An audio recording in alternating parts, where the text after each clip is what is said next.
Bitcoin ഒരു 20,000 price റേഞ്ചിൽ എത്തിയപ്പോൾ വാങ്ങിക്കാനായിട്ട് സാധിച്ചില്ല എന്ന് പറഞ്ഞ് വിഷമിച്ച ആളുകൾക്ക് ഒരിക്കൽ കൂടി ഒരു ബൈയിങ് ഓപ്പർച്യൂണിറ്റി കിട്ടാനായിട്ടുള്ള സാധ്യതകൾ നമുക്ക് ബിറ്റ്കോയിൻ്റെ ഒരു വീക്ക്ലി ടൈം ഫ്രെയിമിലുള്ള ചാർട്ട് നോക്കി കണ്ടതിൽ കാണാനായിട്ട് സാധിക്കും.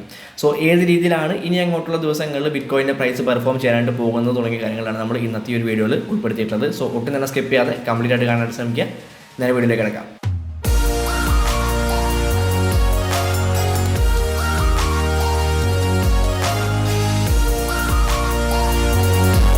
നമ്മുടെ വീഡിയോസ് കഴിഞ്ഞ കുറച്ച് ദിവസങ്ങളായിട്ട് ഫോളോ ചെയ്യുന്ന ആളുകളാണ് എന്നുണ്ടെങ്കിൽ കൃത്യമായിട്ട് ഈ ഒരു വൈക്ക് ഓഫ് മാർക്കറ്റ് സ്ട്രക്ചറിനെ പറ്റിയിട്ട് നിങ്ങൾക്ക് അറിയാമായിരിക്കും. കൃത്യമായിട്ടുള്ള ഒരു അക്യുമുലേഷൻ ഫേസും ഒരു ട്രെൻഡ് കണ്ടിന്യൂഷൻ ഫേസും ആൻഡ് ഒരു ഡിസ്ട്രിബ്യൂഷൻ ഫേസും ഒക്കെ ആയിട്ട് നമ്മുടെ ഈ ഒരു വൈക്ക് ഓഫ് മാർക്കറ്റ് സ്ട്രക്ചറിനെ പറ്റിയിട്ട് നമ്മൾ കൃത്യമായിട്ട് പറഞ്ഞു പോകാറുണ്ട്. ആൻഡ് ഈ ഒരു വീക്ക്ലി ടൈം ഫ്രെയിമിൽ ഇപ്പോൾ സംഭവിച്ചിട്ടുള്ള ഈ ഒരു പ്രൈസ് മൂവ്മെൻറ്റ് നോക്കുകയാണെന്നുണ്ടെങ്കിൽ, ഈ ഒരു പ്രൈസ് ആക്ഷൻ നോക്കുകയാണെന്നുണ്ടെങ്കിൽ നമുക്ക് ഇത് ഒരു അക്യുമുലേഷൻ ഫേസ് ആയിട്ട് എടുക്കാനായിട്ട് സാധിക്കുന്ന ഒരു ഏരിയ ആയിട്ട് എടുക്കാനായിട്ട് പറ്റും.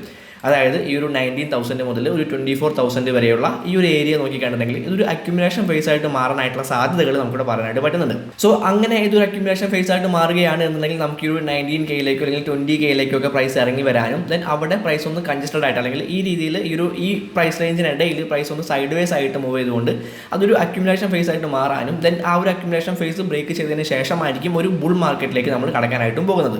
സോ അങ്ങനെ സംഭവിക്കുകയാണെന്നുണ്ടെങ്കിൽ നമുക്ക് തീർച്ചയായിട്ടും 20Kയിൽ ബൈ ചെയ്യാനായിട്ട് സാധിച്ചില്ല എന്ന് പറഞ്ഞ് വിഷമിച്ച ആളുകൾക്ക് വീണ്ടും നല്ലൊരു ബൈയിങ് ഓപ്പർച്യൂണിറ്റി അവിടെ ലഭിക്കുന്നതായിരിക്കും. കഴിഞ്ഞ തവണ 20K എന്ന് പറയുന്ന പ്രൈസ് റേഞ്ചിൽ എത്തിയപ്പോൾ കൃത്യമായിട്ട് ഞാൻ നമ്മുടെ വീഡിയോയിൽ അപ്ഡേറ്റ് ചെയ്ത് പോയിട്ടുള്ളതാണ്. ഞാൻ അവിടെ ബൈ ചെയ്യുകയാണെന്ന് ഞാൻ കൃത്യമായിട്ട് പറഞ്ഞിട്ടുണ്ടായിരുന്നു.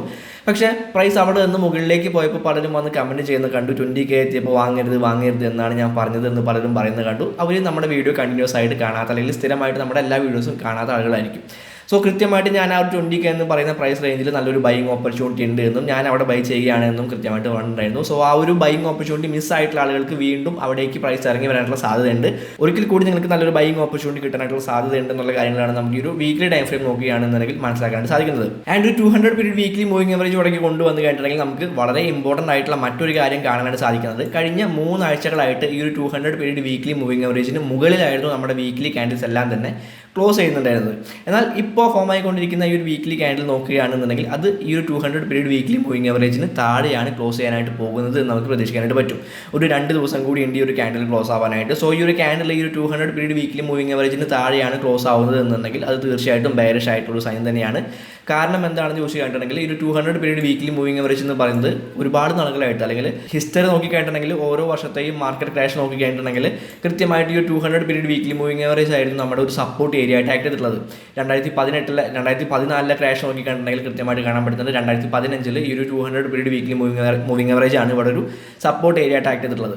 അതുപോലെ തന്നെ നമുക്ക് ഇവിടെയും കാണാൻ സാധിക്കുന്നുണ്ട്, 2018 കാണാൻ സാധിക്കുന്നുണ്ട് ഈ ഒരു 200 പീരീഡ് വീക്ക്ലി മൂവിംഗ് അവറേജ് ആണ് ഇവിടെ ഒരു സപ്പോർട്ടായിട്ട് ആക്ട് ചെയ്തിട്ടുള്ളത്. ആൻഡ് ഇവിടെ നോക്കിക്കഴിഞ്ഞിട്ടുണ്ടെങ്കിൽ ഈ ഒരു സപ്പോർട്ട് ഏരിയനെ ബ്രേക്ക് ചെയ്തുകൊണ്ട് ക്യാൻഡിൽസ് താഴേക്ക് വരുന്ന കാണാൻ പറ്റുന്നുണ്ട്. വീക്ക്ലി ക്യാൻഡിൽസ് ഈ ഒരു 200 പീരീഡ് വീക്ക്ലി മൂവിംഗ് അവറേജിനെ ബ്രേക്ക് ചെയ്തുകൊണ്ട് താഴേക്ക് വരുന്ന കാണാനായിട്ട് പറ്റുന്നുണ്ട്. ദെൻ വീണ്ടും ഈ ഒരു 200 പീരീഡ് വീക്ക്ലി മൂവിംഗ് അവറേജിൽ ഒരു റീടെസ്റ്റ് നടത്തുന്നു ആൻഡ് വീണ്ടും അവിടെ നിന്ന് ഒരു റിജക്ഷൻ കിട്ടുന്നത് നമുക്കിവിടെ കൃത്യമായിട്ട് കാണാനായിട്ട് സാധിക്കുന്നുണ്ട്. സോ ഇത് ഒരു ബെയറിഷ് ആയിട്ടുള്ള സൈനായിട്ട് നമുക്ക് എടുക്കാനായിട്ട് പറ്റുന്ന ഒരു കാര്യമാണ്. ഓക്കെ, അപ്പോൾ വീക്ക്ലി ടൈം ഫ്രെയിമിൽ നമുക്ക് ഈ രീതിയിലുള്ള കാര്യങ്ങളാണ് നമുക്കിവിടെ കാണാനായിട്ട് സാധിക്കുന്നത്. ഓക്കെ, അപ്പോൾ ഈ ഒരു വീക്ക്ലി ക്യാൻഡിൽ ഏത് രീതിയിലാണോ ക്ലോസ് ചെയ്യുന്നത് എന്നതിനനുസരിച്ചായിരിക്കും ഇനി അങ്ങോട്ടുള്ള ആഴ്ചകളിലെ ബിറ്റ്കോയിൻ്റെ പ്രൈസ് മൂവ്മെൻറ്റും കാര്യങ്ങളൊക്കെ സംഭവിക്കാനായിട്ട് പോകുന്നത്. ഓക്കെ, അപ്പോൾ നമുക്ക് ഇനി ഒരു ഡെയിലി ടൈം ഫ്രെയിമിലേക്ക് പോകാം. ഡെയിലി ടൈം ഫ്രെയിമിൽ നമുക്ക് കൃത്യമായിട്ടുള്ള ഒരു അസെൻഡിങ് വെഡ്ജ് ചാർട്ട് പാറ്റേൺ കിട്ടിയിട്ടുണ്ടായിരുന്നു. നമ്മൾ കഴിഞ്ഞ വീഡിയോയിൽ കൃത്യമായിട്ട് പറഞ്ഞിട്ടുണ്ടായിരുന്നു ഇവിടെ ഒരു പ്രൈസ് നിൽക്കുന്ന സമയം മുതലേ നമ്മൾ ഈ ഒരു അസെൻഡിങ് വെഡ്ജ് ചാർട്ട് പാറ്റേണിനെ പറ്റി സംസാരിക്കുന്നുണ്ട്. ആൻഡ് നമ്മൾ ഈ ഒരു അസെൻഡിങ് വെഡ്ജ് ചാർട്ട് പാറ്റേൺ വെച്ചുകൊണ്ടുള്ള ഒരു ടാർഗറ്റ് നോക്കുകയാണെന്നുണ്ടെങ്കിൽ ഈ ഒരു ഡിസ്റ്റൻസ് ആയിരിക്കും നമ്മുടെ ടാർഗറ്റ് ആയിട്ട് വരുന്നത്. അതായത് ഇവിടെ മുതൽ ഈ ഒരു ബ്രേക്ക്ഔട്ട് സംഭവിച്ച ക്യാൻഡിൽ മുതൽ ഈ ഒരു ഡിസ്റ്റൻസ് നോക്കുകയാണെങ്കിൽ നമ്മുടെ ടാർഗറ്റ് ആയിട്ട് വരുന്നത് 19K എന്ന് പറയുന്ന ഒരു പ്രൈസ് റേഞ്ചാണ്. 19,722 എന്ന് പറയുന്ന ഒരു പ്രൈസ് റേഞ്ചാണ് നമ്മുടെ ടാർഗറ്റ് ആയിട്ട് വരുന്നത്. പക്ഷേ നമുക്ക് അതിനിടയിൽ വളരെ ഇമ്പോർട്ടൻ്റ് ആയിട്ടുള്ള ഒരു ഏരിയ ഉണ്ടായിരുന്നു. ഒരു 22,000 മുതൽ 21,000 വരെയുള്ള ഈ ഒരു ഏരിയ വളരെ ഇമ്പോർട്ടൻ്റ് ആയിട്ടുള്ള ഒരു ഏരിയ ആയിട്ട് നമ്മൾ പറഞ്ഞിട്ടുണ്ടായിരുന്നു. ആ ഒരു ഏരിയയിലേക്ക് പ്രൈസ് ഇറങ്ങി വരുമെന്നുള്ള കാര്യങ്ങൾ നമ്മൾ കൃത്യമായിട്ട് കഴിഞ്ഞ വീഡിയോകളിൽ പറഞ്ഞിട്ടുണ്ട്. നമ്മുടെ വീഡിയോസ് സ്ഥിരമായിട്ട് കാണുന്ന ആളുകളാണെന്നുണ്ടെങ്കിൽ തീർച്ചയായിട്ടും അവർക്ക് ഈ ഒരു മൂവ്മെൻറ്റ് പിടിക്കാനും അത്യാവശ്യം പ്രോഫിറ്റ് ഉണ്ടാക്കാനും സാധിച്ചിട്ടുണ്ടായിരിക്കും എന്ന് വിശ്വസിക്കുകയാണ്.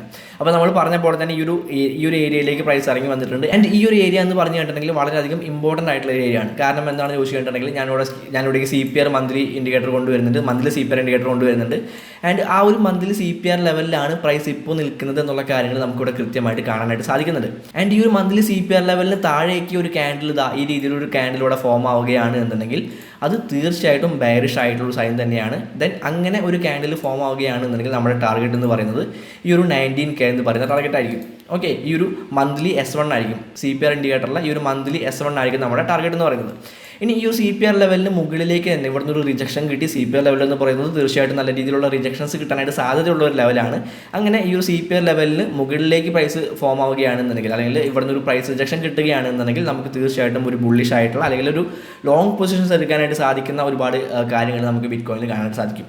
അപ്പോൾ ഈ ഒരു ഏരിയയ്ക്ക് പുറത്തേക്ക്, അതായത് 22,392 മുതൽ 21,732 വരെയുള്ള ആ ഒരു പ്രൈസ് റേഞ്ചിന് പുറത്തേക്ക് ബിറ്റ്കോയിൻ്റെ പ്രൈസ് എത്താത്തത്തോളം കാലം നമ്മൾ ലോങ് പൊസിഷൻസോ ഷോർട്ട് പൊസിഷൻസോ എടുക്കാതിരിക്കുന്നതാണ് നല്ലതെന്നാണ് എൻ്റെ ഒരു അഭിപ്രായം. ആൻഡ് ഈ ഒരു പാരാബോളിക് ചാർട്ട് പാറ്റേൺ നോക്കുകയാണെന്നുണ്ടെങ്കിൽ നമ്മൾ കൃത്യമായിട്ട് പറഞ്ഞിട്ടുള്ള ആ ഒരു ഇമ്പോർട്ടൻറ്റ് ഏരിയ ഓഫ് സപ്പോർട്ട് എന്ന് പറയുന്നതിനെ നൈസായിട്ട് ഇവിടെ ഈ പ്രൈസ് ഇവിടെ ബ്രേക്ക് ചെയ്യുന്നത് നമുക്ക് കാണാൻ സാധിക്കുന്നുണ്ട്. ആൻഡ് അവിടെ നല്ല രീതിയിലുള്ള റിജക്ഷനും സംഭവിക്കുന്നത് കാണാനായിട്ട് പറ്റുന്നുണ്ട്.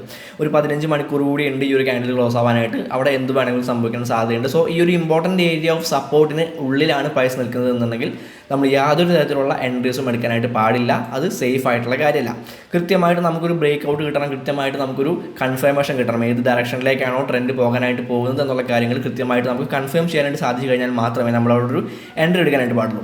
ആ ഏരിയയ്ക്ക് പുറത്തേക്ക് പ്രൈസ് വന്നതിന് ശേഷം മാത്രമേ നമുക്ക് നല്ല രീതിയിലുള്ള ഒരു ഷോർട്ട് ഓപ്പർച്യൂണിറ്റി ആയാലും അല്ലെങ്കിൽ ലോങ് ഓപ്പർച്യൂണിറ്റി ആയാലും നമുക്ക് ഉണ്ടായിരിക്കുള്ളൂ എന്നുള്ള കാര്യങ്ങളാണ് എനിക്ക് ഈ ഒരു ഡെയിലി ടൈം ഫ്രെയിമിൽ പറയാനായിട്ടുള്ളത്. ആൻഡ് ഈ ഒരു 4 hour ടൈം ഫ്രെയിം നോക്കുകയാണ് എന്നുണ്ടെങ്കിൽ നമ്മൾ നമ്മുടെ കഴിഞ്ഞ വീഡിയോയിൽ, അതായത് ഇന്നലത്തെ വീഡിയോയിൽ കൃത്യമായിട്ട് പറഞ്ഞിട്ടുള്ള ആ ഒരു ഷോർട്ട് ടൈം ടാർഗറ്റ് വളരെ പെട്ടെന്ന് തന്നെ ഇവിടെ ഹിറ്റായിട്ടുള്ള നമുക്ക് കാണാൻ സാധിക്കുന്നുണ്ട്. ഇവിടെ പ്രൈസ് നിൽക്കുമ്പോഴാണ് നമ്മൾ പറഞ്ഞിട്ടുണ്ടായിരുന്നത് ഇവിടെ നിന്നൊരു ബെയറിഷ് ആയിട്ടുള്ള എൻഗൾഫിംഗ് ക്യാൻഡിൽ സ്റ്റിക്ക് കിട്ടുകയാണ് എന്നുണ്ടെങ്കിൽ നമുക്ക് നല്ലൊരു ഷോർട്ട് ഓപ്പർച്യൂണിറ്റി ഉണ്ട്. ആൻഡ് ഈ ഒരു 22,735 എന്ന് പറയുന്നത് അല്ലെങ്കിൽ ആ ഒരു ഏരിയ ആയിരിക്കും നമ്മുടെ ടാർഗറ്റ് ആയിട്ടുള്ള ഒരു ഏരിയ എന്ന് പറയുന്നത് നമ്മൾ കൃത്യമായിട്ട് പറഞ്ഞിട്ടുണ്ടായിരുന്നു. കഴിഞ്ഞ വീഡിയോ കണ്ടിട്ടുള്ള ആളുകൾക്ക് അറിയാം. സോ ആ ഒരു ടാർഗറ്റും ഇവിടെ ഹിറ്റ് ആയിട്ടുണ്ട്. ആൻഡ് നമ്മൾ ഇമ്പോർട്ടൻ്റ് ആയിട്ടുള്ള ഒരു ഡിമാൻഡ് സോണായിട്ട് പറഞ്ഞിട്ടുള്ള ഒരു ഏരിയ ആണ് ഈ ഒരു 22,357 മുതൽ 22,770 വരെയുള്ള ഈ ഒരു ഏരിയ. ആ ഒരു ഏരിയയും വളരെ ശക്തമായിട്ട് തന്നെ പ്രൈസ് ബ്രേക്ക് ചെയ്തിട്ടുണ്ട്. അതായത് നല്ലൊരു ഡിമാൻഡ് സോൺ തന്നെ പ്രൈസോട് ബ്രേക്ക് ചെയ്തിട്ടുണ്ട് എന്നുള്ള കാര്യങ്ങൾ നമുക്കിവിടെ കൃത്യമായിട്ട് കാണാൻ പറ്റുന്നുണ്ട്. സോ ഇവിടെ നമുക്കൊരു ഷോർട്ട് ടൈം ടാർഗറ്റ് ആയിട്ട് പറയാവുന്ന ഒരു ഏരിയ എന്ന് പറയുന്നത് ഈ ഒരു 20K എന്ന് പറയുന്ന ഏരിയയാണ്. പക്ഷേ ഈ 20Kയിലേക്ക് നമ്മൾ കണ്ണും പൂട്ടി ട്രേഡ് ചെയ്യാനായിട്ട് നിൽക്കരുത്, അല്ലെങ്കിൽ ആ രീതിയിൽ നമ്മളൊരു എൻട്രി എടുക്കാനായിട്ട് നിൽക്കരുത്. കൃത്യമായിട്ട് ഈ ഒരു ഡിമാൻഡ് സോണിലേക്ക് പ്രൈസ് ഒരു റീടെസ്റ്റ് നടത്തുകയും അവിടെ നിന്ന് പ്രൈസിന് നല്ല രീതിയിലുള്ള റിജക്ഷൻ കിട്ടുകയും ചെയ്തു കഴിഞ്ഞാൽ മാത്രമേ നമുക്ക് ഈ ഒരു 20Kയിലേക്ക് ഒരു ഷോർട്ട് 20K ടാർഗറ്റ് ആയിട്ട് വെച്ചുകൊണ്ട് നമുക്കൊരു ഷോർട്ട് പൊസിഷൻ എടുക്കാനായിട്ടുള്ള ഒരു ഓപ്പർച്യൂണിറ്റി അവിടെ ഉള്ളൂ. സോ അതിനിടയിൽ, അതായത് ഈ ഒരു ഡിമാൻഡ് സോണിനും അതുപോലെ തന്നെ 20Kക്ക് ഇടയിലുമുള്ള ഒരു ഏരിയയിലും നിങ്ങൾ എൻട്രി എടുക്കരുത്. കാരണം അതൊട്ടും സേഫ് ആയിട്ടുള്ള കാര്യമല്ല. ഓക്കെ, അപ്പോൾ കൃത്യമായിട്ട് നല്ല രീതിയിലുള്ള കൺഫർമേഷൻസും കാര്യങ്ങളും കിട്ടിയതിന് ശേഷം മാത്രം ഒരു എൻട്രി എടുക്കുക. ആ രീതിയിൽ മാത്രം ട്രേഡ് ചെയ്യുക. കൃത്യമായിട്ട് ട്രെൻഡിനെ ഫോളോ ചെയ്തുകൊണ്ട് മാത്രം ട്രേഡ് ചെയ്യുക എന്നുള്ളത് മാത്രമേ ഒരു ഷോർട്ട് ടൈം ആയിട്ട് നിങ്ങൾ ഒരു ഇൻട്രാഡേയോ അല്ലെങ്കിൽ സ്കാൽപ്പിംഗോ ചെയ്യുമ്പോൾ നമുക്ക് ചെയ്യാനായിട്ടുള്ളൂ. സോ ആ കാര്യങ്ങൾ നിങ്ങൾ തീർച്ചയായിട്ടും മനസ്സിൽ വെക്കേണ്ട അത്യാവശ്യമാണ്. ആൻഡ് നിങ്ങൾ നിങ്ങളുടേതായിട്ടുള്ള അനാലിസിസും കാര്യങ്ങളൊക്കെ നടത്തുക. അങ്ങനെ അനാലിസിസും കാര്യങ്ങളൊക്കെ നടത്തുമ്പോൾ അതിന് ഹെൽപ്ഫുൾ ആവുന്ന എന്തെങ്കിലും കാര്യങ്ങൾ ഞാൻ ഈ ഒരു വീഡിയോയിൽ പറഞ്ഞിട്ടുണ്ട് എന്നുണ്ടെങ്കിൽ അത് മാത്രം എടുത്താൽ മതി. ബാക്കി എല്ലാ കാര്യങ്ങളും വിട്ട് കളഞ്ഞേക്കാം. അപ്പോൾ ഹാപ്പി ട്രേഡിംഗ്. അടുത്ത വീഡിയോയിൽ കാണാം.